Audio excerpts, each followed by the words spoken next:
you grow up? I was born in South Africa, lived there until I was 17, and then moved by myself. Should I give you the whole story? Or? Yeah, I'd love to hear the very beginning. Sure. So I was born in Pretoria, South Africa. Lived in Johannesburg and Durban as well. Was able to travel to a few countries growing up within Africa and around the world. And went to the US when I was, I don't know, 10-ish or something like that. I read a lot of comics and books and stuff, and it always seems like, and stuff and things on technology. And it always seemed like when there's cool technology or things happening, it was kind of in the United States. So my goal as a kid was to try to get to America, basically. What were your favorite comics? Well, I read every comic in the store. And I like obviously the Batman, Superman stuff. I mean the Green Lantern, Iron Man. Got to not say Iron Man first because then people will think, But I did think that was a pretty cool one. But I read everything like Doctor Strange. Just if there was a comic on the rack, I read it. Awesome. Yeah. And when did you decide to get into computers and technology? Did you start coding, or is it just a lot of noise, a lot of construction going on? Can you still hear? Okay. Okay, we're good. So did you start coding? Yeah. So when I was about 10 years old, I went into a store in South Africa and saw a Commodore VIC-20, I guess maybe I was 9 years old. I don't know, somewhere around that time, and I thought this was like the most awesome thing I'd ever seen, and you could write computer programs and make games, and I played Atari and other things for other games, consoles, when I was like maybe 6 or 7. So the idea of being able to create games I thought was really exciting, and so that was my first computer, as a Commodore VIC-20. I think it had like 8K of memory. And then what led you into entrepreneurship? Was it something that you always knew that you wanted to be an entrepreneur and start something on your own, or did you stumble into it? Yeah, I wouldn't say that I always knew that I wanted to be an entrepreneur. I actually wasn't sure what I wanted to do growing up, and I think at one point I thought, well, inventing stuff or creating things would be a cool thing to do, but I wasn't really sure if that meant starting a company or whether that meant working for a company that made cool stuff. In fact, when I first came out to Silicon Valley, it was to do grad studies at Stanford in applied physics and material science. And then I saw, this was in 95, I kind of thought the internet would be something that would change the world in a major way. And I wanted to be part of it. And actually what I first tried to do was I tried to get a job at Netscape. So I wouldn't actually try to start a company, I tried to get a job at Netscape. And then that didn't work out? No, I didn't get any reply. So I had a physics and economics degree, or physics and business degree from Wharton, and I was doing grad studies in applied physics and material science, and I guess that I didn't have a computer science degree or several years working at a software company. So for whatever reason, I didn't get a reply from Netscape, and I actually tried hanging out in the lobby, but I was too shy to talk to anyone, so I was just like standing in the lobby, and then I just walked in. Did you have your resume with you, or was it? Yeah, actually, it was pretty embarrassing. I was just sort of standing there, trying to see if there's someone I could talk to, and then I just couldn't. I was too scared to talk to anyone, so then I left. Amazing. So then you went on to do what from that point? So then I was just writing software that summer, and it got to the start of the quarter for Stanford, and I had to make a decision, so I decided to go on deferment.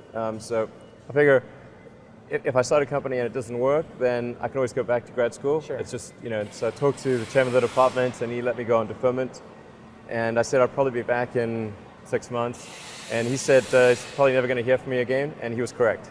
I've never spoken to him since. So I started a company with my brother and a friend of mine, Greg Curry, and the three of us created Zip2, which where the initial idea was to create software that could help bring the media companies online. So we helped, in a small way, bring companies like the like New York Times, Hearst, Knight Ridder, and so forth bring them online. Because they weren't actually always online. People don't realize that. Were you the CEO at the time, or did you give that role to someone else? Yeah, I started off being the CEO. So I was CEO for probably the first year, and then. But after we got VC funding, the venture capitalists wanted to hire a professional CEO. Was that frustrating, or were you like, this is over my head, I'm ready to give up this role to someone else? At the time, I thought it was a good idea because I didn't really know what I was doing, and I figured they would hire someone who would be really good, and that person would increase the chances of success of the company, and so that seemed like a good thing, and then I could work on software and kind of product direction, and that's what I like doing. So that seemed like a great thing. Now, in retrospect, I think that wasn't the best thing because the person that was hired, in my opinion, was actually not that great. So I think, yeah, I think quite frankly, the company succeeded in spite of that person, not because of him. Starting a company for the first time is very challenging for a lot of people. They don't even know where to begin. You must have run into a lot of, we all made mistakes in starting our first company as far as hiring, like you said, the people you bring in, like the CEO that replaced you. Yeah. Did you surround yourself with mentors? Who did you look to for advice? I read a lot of books and talked to lots of people. I didn't have any one person who was a mentor, but I always look for feedback from people around me and feedback from an historical context, which is books basically. So that's any book stand out as something that was like something that you really relied upon, or were they just general business books, or? I didn't read actually very many general business books, but I liked biographies and autobiographies. I think those are pretty helpful. So I like, and actually a lot of them aren't really business, although like something like Franklin's, both his autobiography and say the biography that's recently been written by well, not that recently, but in, I guess 5 or 10 years ago, whenever it was written, the biography by Isaacson on Franklin is really good. You can sort of see how he because he was an entrepreneur. He sort of started from nothing, actually just like a runaway kid, basically, and created his printing business, and just sort of how he went about doing that, and then over time, he also did science and politics. So that, I would say certainly he's one of the people I most admire. Like Franklin's pretty awesome. But then I think it's also worth reading books on scientists and engineers. Tesla, obviously. Did you hear about that Tesla museum that they're having built now? Yeah, I actually contributed some funding to save the land. Oh, that's great. Yeah. Awesome. Yeah. That was a very cool thing that Oatmeal did. Yeah, I thought it was pretty cool. I like the way that they put it too. It's like, let's have a goddamn Tesla museum. Yeah, I that's agree. awesome. So fast forward a little bit, you obviously did PayPal. That was very successful. And then at some point in time, you're like, I'm going to do something crazy, something that's never been done before with Tesla and the space-related stuff that you're into. Yeah. I mean, why take on such huge, very ambitious type projects? I mean, did you ever have a feeling like this might not work?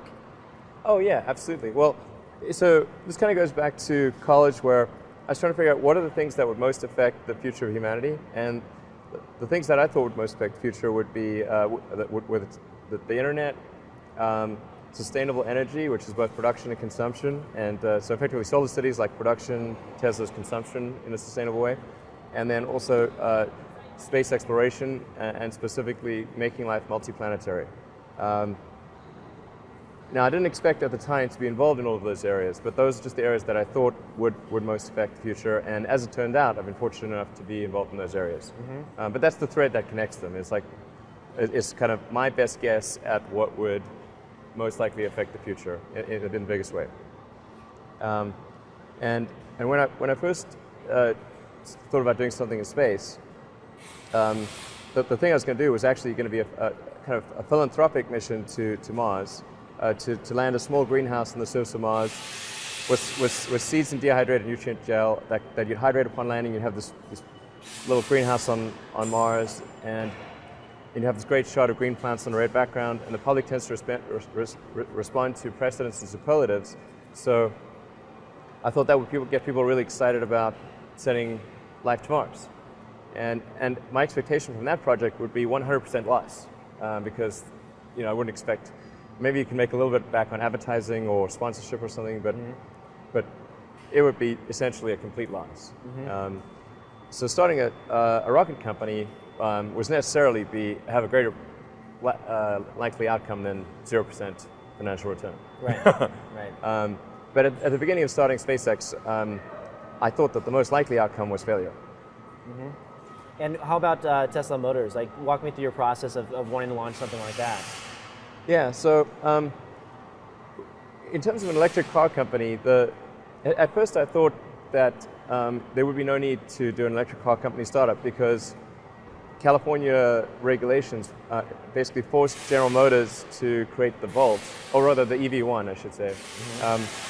So when General Motors had the EV1, I thought, hey, this is great.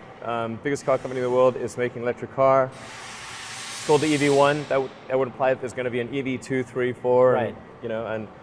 And they killed that project off, though, right? They did. Yeah. And that was very unwise. I mean, it's sort of really short-sighted, I think, action. I mean, in retrospect, that seems perhaps obvious. But at the time, not only did they cancel the project, they forcibly removed the EV1s that they'd given out, which they only gave out on lease.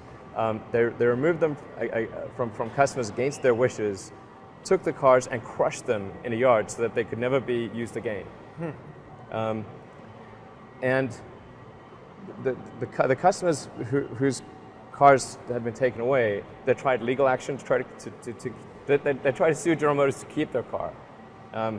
They actually had a candlelit vigil at the yard where the cars got crushed. And it's like, when's the last time there was a candlelit vigil for a product? Right.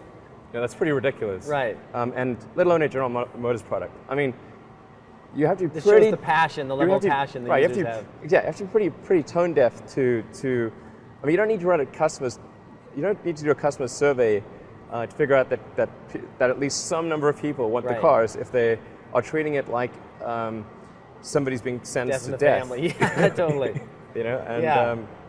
So So when I saw that, I was like, holy crap, this is not going to happen. And so that there really needs to be a new car company that comes in and shows that it can be done. And the key thing that needed to be done was to show that you can make an electric car that was good looking, high performance, long range, and that if you made such a car, that people would buy it, that they didn't have some fundamental affinity for gasoline. So that's... Where do you get started? You have the capital to obviously put into something, a new venture, but you're sitting there and you're like, okay, I want to do this. Like, who do you surround yourself with? Well, my initial thought was that I did not want to create an electric car company and run it myself, because I was running SpaceX, and the idea of running two companies, that's a lot of work. It's just like, imagine if somebody had two pretty demanding jobs, and then or you had one really demanding job, now you got to do two of them. Right. It's, it kind of takes the fun away, and it makes it pretty arduous. Yeah, the social life goes away, or something else. So something's got to give. Yeah. So my initial thought was, okay, I'll hire some people and work with a team, and I'll just sort of work on the product design and sort of maybe the overall strategy or something. But I'll leave the day-to-day operations to a CEO that I'd hire. So unfortunately, that didn't work out. I actually tried hiring a couple of CEOs, and I guess, I don't know, I couldn't find the right person. And so then it came to 2008. I was kind of co-CEO from 2007, 2008, while trying to bring up, some other people up to speed.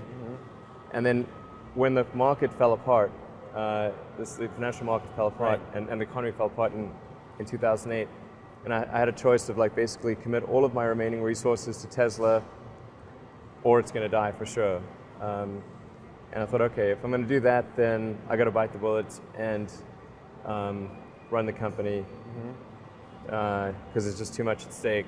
You know, if you've got all your chips on the table, you've got to play the hand yourself. You know? Yeah. Why do other car companies just really suck? Like, a lot of their designs are horrible. It seems like they're not really listening to consumers. There's no, like, you're they the just first. Seem like obviously bad. I mean, it's yeah, they seem obviously bad. Obviously like bad. You look at them, and you're the first company I feel has that kind of Apple-esque design aesthetic. You know, like why do other car companies just make horrible-looking cars? Do they outsource? I don't know. Design? It blows my mind. I don't know how it's because it just seems like, you know, you can take a body panel and you can stamp it with that shape, with this shape or that shape, and yet they choose to do the bad shape, but it costs the same either way. Right. I mean, there are some things that cost a little more in terms of the quality of materials and the, you know, getting things really to fit accurately, and so there are a few things that cost more, but a lot of it doesn't. You know, you can make an ugly, expensive car. You can make a good-looking, expensive car, and actually the same goes. I think you can make an affordable, good-looking car or an ugly looking car, and I think the cost differences are really actually relatively small. I mean, I don't know. It just, I think maybe some of the larger car companies are just trapped in their own history. Did you do like? Did you have focus groups where you decided on a decision, or was it very much, I like the way that looks, let's go with that? No, it's just literally just a series of weekly iterations. With the design team. Awesome. So just every Friday afternoon, I meet with Franz and the design team, and we go over every nuance of the car, you know, every bumper, every curve, every little tiny piece of the car, what's right, what's wrong, and then that has to be filtered against you know, the engineering needs and the ergonomic needs and regulatory requirements.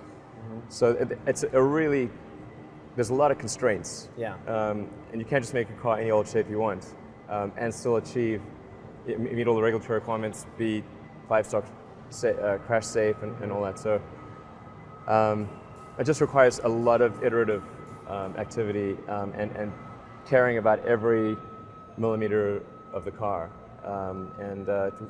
That's what results in a good product. So I know we have limited time. I want to jump towards the future. Talk to me about this Hyperloop, I think you're calling it? Yeah, so the Hyperloop, I need to set aside some time to actually write down some of the details, and I want to make sure that I don't say something completely stupid. So, so I'm spending time with both the SpaceX aerodynamics team and the Tesla aerodynamics team, just to make sure that whatever I put out there really will work. Are we talking train here, or is this just an alternative, something that we haven't thought of before? Yeah, I think it would genuinely be a new mode of transport. It's exciting. Maybe I think the one way to think of it is like it's kind of like a ground-based Concorde. Wow. Like, if you could make something go as fast as a Concorde on the ground, how would you do that? Right. Would you require rails in that sense, or I mean, is it interesting? We shall see. No, actually, I think rails are not needed. Awesome. Yeah. So, I mean, do you have a lot of ideas like this? Is it where you have a sketch Yeah, pad? I've got more ideas than you know what to time do to implement. Yeah, I think so. Is it something where do you come up with your best ideas? Are you on vacation, or are you kind of just like in the middle of the night you wake up and start drawing things down? Or you know, this sounds really cliche, but like the shower is probably like you know, wake up and go to shower in the morning. And I think actually what's really happened is kind of stuff is percolated in the subconscious. Right. And it's not really occurring in the shower, but you're kind of getting the results of last night's, you know, computation, basically. Right. And then sometimes it's late at night. If I can't sleep and there's something bothering me, then it'll occur then. One key idea for a supersonic vertical takeoff and landing electric plane occurred to me at Burning Man. A lot of good ideas come out of Burning Man. Yeah, actually. exactly, absolutely. So certainly, it's a very, very creative place. So So yes, yeah, that's it. Shower and Burning Man. Awesome. One last question I always ask of everyone that I interview. For the new entrepreneurs that are just getting started out there, what's one piece of advice that you would always recommend to an entrepreneur, something that you've learned over the years that they can take with them in their new venture, and then something you'd completely avoid, like something that you really screwed up on that you'd never do again? Okay, sure. So I think in terms of advice, I think it's very important to seek out, to actively seek out and listen very carefully to negative feedback. And this is something that people tend to avoid because it's painful. Yeah. But I think this is a very common mistake, is to not actively seek out and listen to negative feedback. Where do you do that? Do you go into forums? Do you go into Twitter? Like, what are your areas where you go to look for feedback on, let's say, the Tesla? Well, it's like everyone I talk to is, in fact, when friends get a product, I say, look, don't tell me what you like, tell me what you don't like. Right. And because otherwise your friend is not going to tell you what he doesn't like. Right. He's going to say, oh, I love this and that, and then leave out the this is the stuff I don't like list, because he wants to be your friend. It doesn't want to offend you. So so you really need to sort of coax negative feedback, and you know that if somebody is your friend, or at least not your enemy, and they're giving you negative feedback, then they may be wrong, but it's coming from a good place. And sometimes even your enemies give you good negative feedback. Yeah, absolutely. So I think that's important. People just view like positive feedback like water off a duck's back. That's like, really underweight that and overweight negative feedback. Right. And then I think it's also important to reason from first principles rather than by analogy. So the normal way that we conduct our lives is we reason by analogy.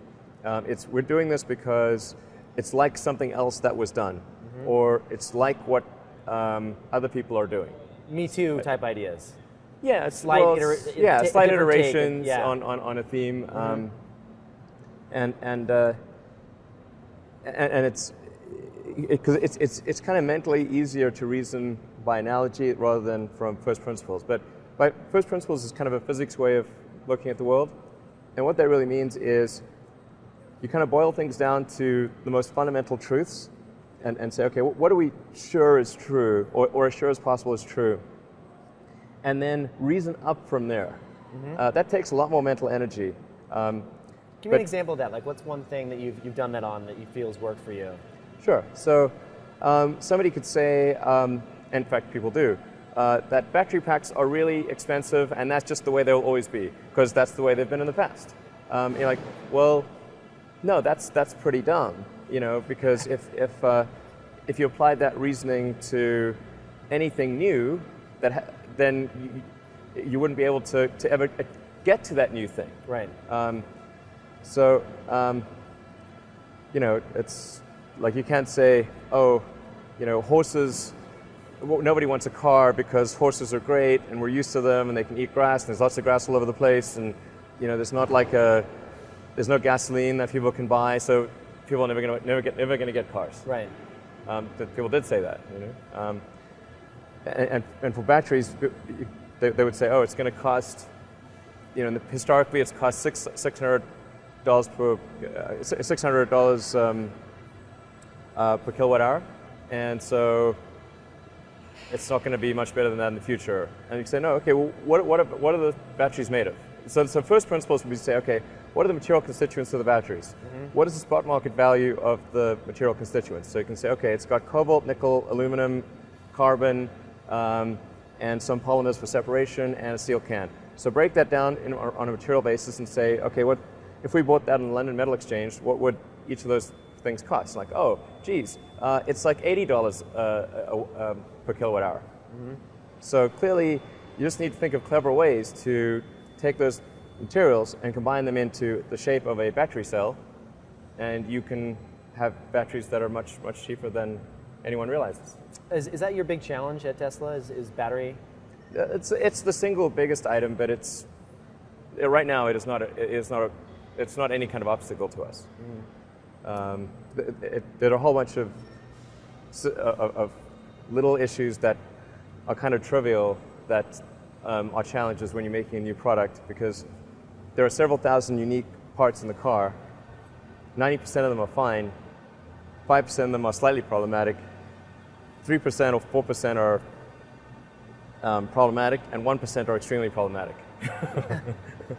But you cannot ship a car.